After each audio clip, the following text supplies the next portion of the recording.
Bright Duty. Every student matters. Now, the Supreme Court's power of judicial review, its role as guardian and final interpreter of the Constitution. The Supreme Court has been assigned a very significant role in the Indian political system and is the final interpreter of the Constitution.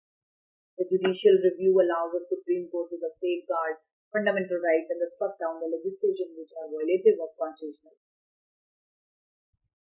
What this judicial review is, process whereby the courts exercise control over the findings of the fact and the interpretations of law by governmental agencies. Judicial reviews are found in the Constitution and articulated by the court in Marbury versus Madison. Judicial review allows courts to determine the legislation and invalidate statutes that are deemed unconstitutional. Now, Supreme Court's scope of judicial review. Let's talk about this now. In case of conflict between the center and the state, if we have conflicts between center and the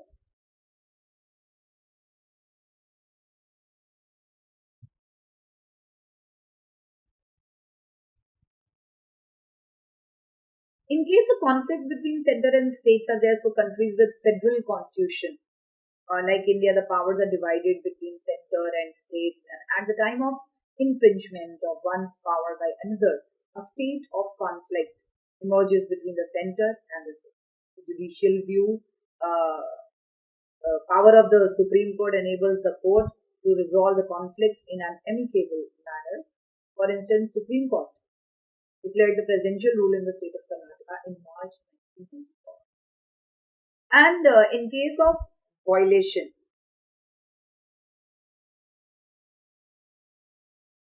of jurisdiction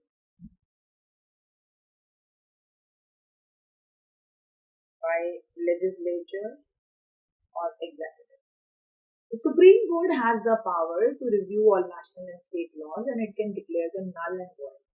If it is found unconstitutional, in like manner, the executive may issue orders and ordinances, and though may be soothing to the people's interest, but may not necessarily be constitutional by declaring all such legislative measures. And in the case of violation of fundamental rights,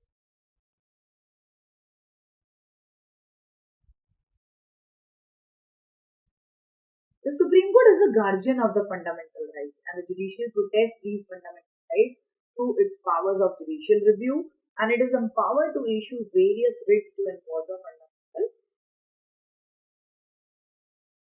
Now, the judicial activism, public interest litigation. Judicial activism believes that judges assume a role of independent policy or independent trustees on behalf that goes beyond their traditional role as interpreters of the Constitution.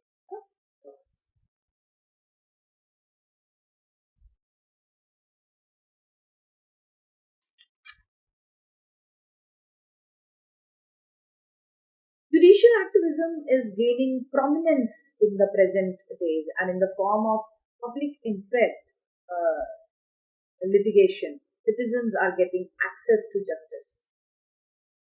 And PIL are getting access to justice. And judiciary has become the center of the controversy. Judiciary is controversial in the recent past. On account of the sudden increase in the level of judicial intervention, the area of judicial intervention has been steadily expanding to the device of public interest litigation. Judiciary, which is an institution that traditionally confined to respond to cases brought before it began considering many cases and merely on the basis of newspaper reports and postal complaints received by the courts. Therefore, the term judicial activism became the more popular description of the role of the judiciary, and then the judiciary has shed its pro status quo approach and taken up itself the duty to enforce the basic right of the poor and vulnerable section of the society by progressive interpretation and positive action. Now, judicial activism refers to interference of the judiciary in the legislative and executive field. It mainly occurs due to the non-activity of the other organs of the government. And sometimes there are few causes responsible for this judicial activity. If I talk about the causes,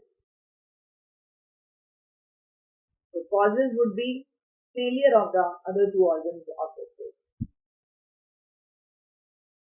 Public interest litigation, PIL democratize the judicial system.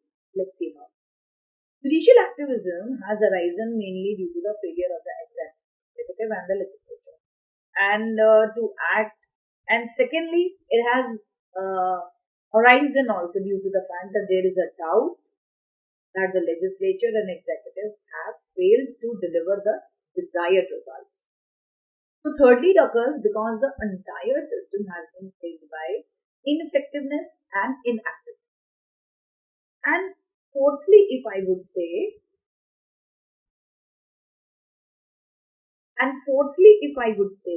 the violation of basic human and human rights has also led to the judicial activism. Finally, due to the misuse and abuse of some of the provisions of the Constitution, judicial activism has gained significance. So besides all these factors, when the legislature fails to discharge its responsibilities, and in case of hung parliament, where the government is very weak and unstable, and when the party in power misuses the court of law, and the court may on its own try to expand its jurisdiction and confer on themselves. Now, the areas where these judicial activism are there, during the past decade, many instances of judicial activism have gained prominence through various cases pertaining to Bandhua Mukti Morcha, uh, Bandhua Mukti Morcha, Bihar under trials, Punjab Police,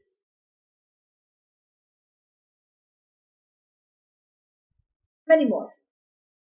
And the judiciary has shown its firm commitment to participatory justice, just standards of procedures, immediate access to justice, and preventing arbitrary state action. And this public interest litigation and innovative step towards judicial activism, PIL is an extraordinary remedy available at a cheaper cost. As Justice Bhagwati observed in the case of Asiad workers, now for the first time, the portals of the courts are being thrown open to the poor and the downtrodden. And the courts must shed their character as upholders of the established order and the state's good. Now, the composition and the organization of the high courts and the qualification of the judges.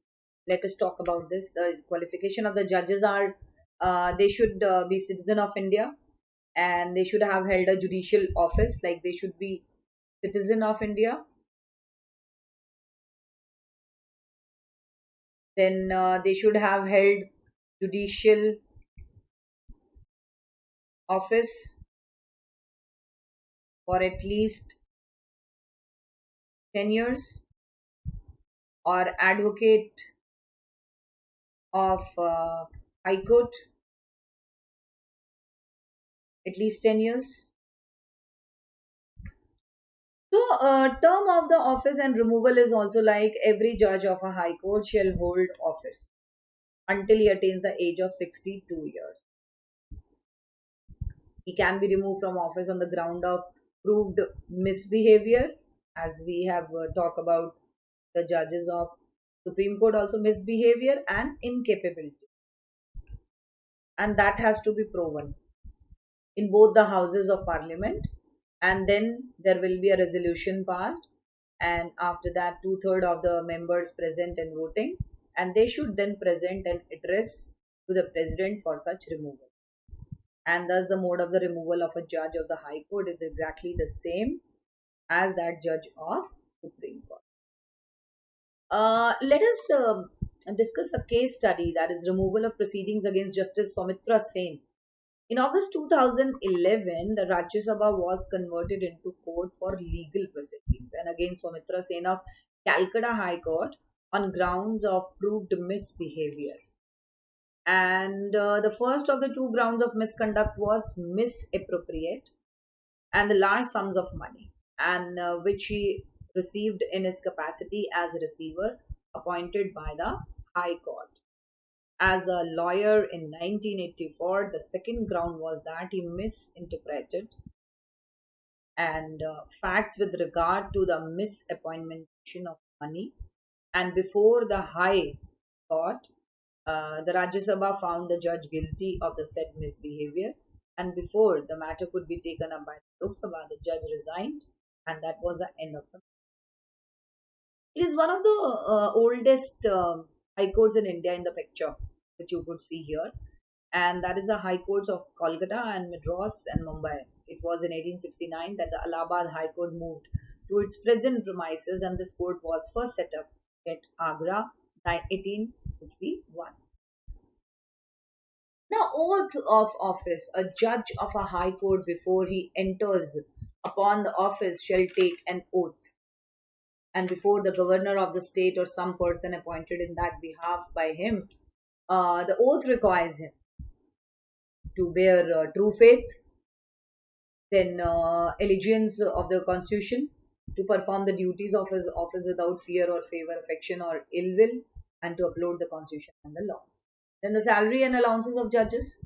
The chief justice and other judges are paid such salaries it may be determined by, and their salaries and allowances are charged on the consolidated fund of the state, and consequently the salaries and allowances are not put to vote in. They cannot be varied by parliament to the disadvantage of a judge after his appointment, and all these are meant to ensure independence and impartiality. Who could transfer the judges? What about the transfer of them? The president may, after consultation with the Chief Justice of India, transfer a judge from one high court to any other high court, and Chief Justice of India's recommendation in this represent must be made in consultation with four seminary judges of India. Now, the jurisdiction and powers of the High Court. What are these? Very important. Each High Court has power to issue to any person within jurisdiction direction and orders or writs, including writs which are in the nature of habeas corpus, mandamus, prohibition, quo warranto, certiorari, for enforcement of fundamental rights and for any other purpose. Now, what is this jurisdiction and powers of the High Court? At this time of framing the Constitution of India, several high courts were working in the country, and for that reason, the Constitution provides that the jurisdiction of the High Court shall be same as immediately before the commencement of the Constitution.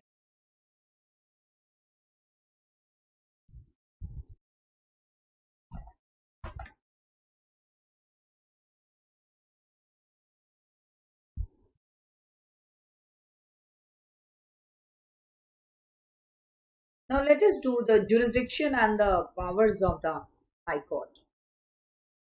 Powers of the High Court are, first of all, the general jurisdiction. The High Court possesses all the powers of jurisdiction as the High Court, and used to enjoy before the Constitution came into effect under Article 235. Then next is your original jurisdiction. In original jurisdiction, the High Court is mainly an appellate court, and its original jurisdiction is very, very limited. And its original jurisdiction includes the High Courts of Kolkata, Mumbai, Madras, and which have the original jurisdiction as they had before the enforcement of new constitution on hearing straightway cases involving the Christians and the Parsis. And appellate jurisdiction contains on criminal cases, Appeals can go to the High Court from the district session judges, and similarly, appeals in civil cases can go to the High Court from the district court, and cases involving small amount cannot go in appeal. And then power superintendence, and power superintendence is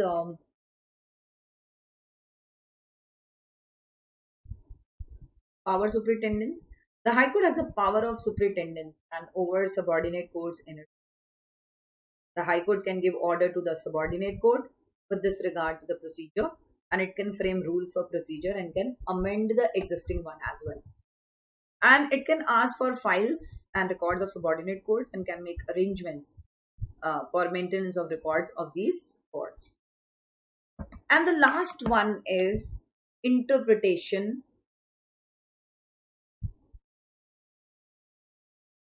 of the Constitution.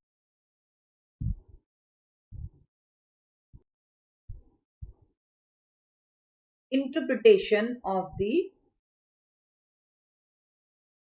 Constitution.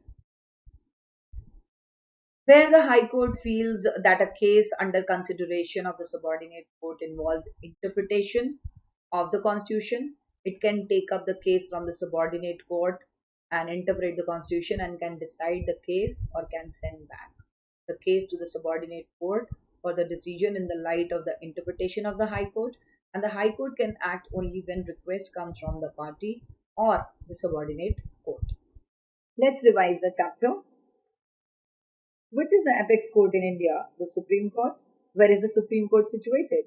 New Delhi. Who was the first woman judge of the Supreme Court? Mrs. Meera Sahib. And can cases of fundamental rights be directly taken to the Supreme Court? Yes, they can be taken as original jurisdiction regarding fundamental rights. And what is judicial review? It means that the court is the guardian of the Constitution and can declare any law or executive order to be unconstitutional and if it is violate of the constitutional provisions. And can anyone judge of the Supreme Court do legal practice after the retirement?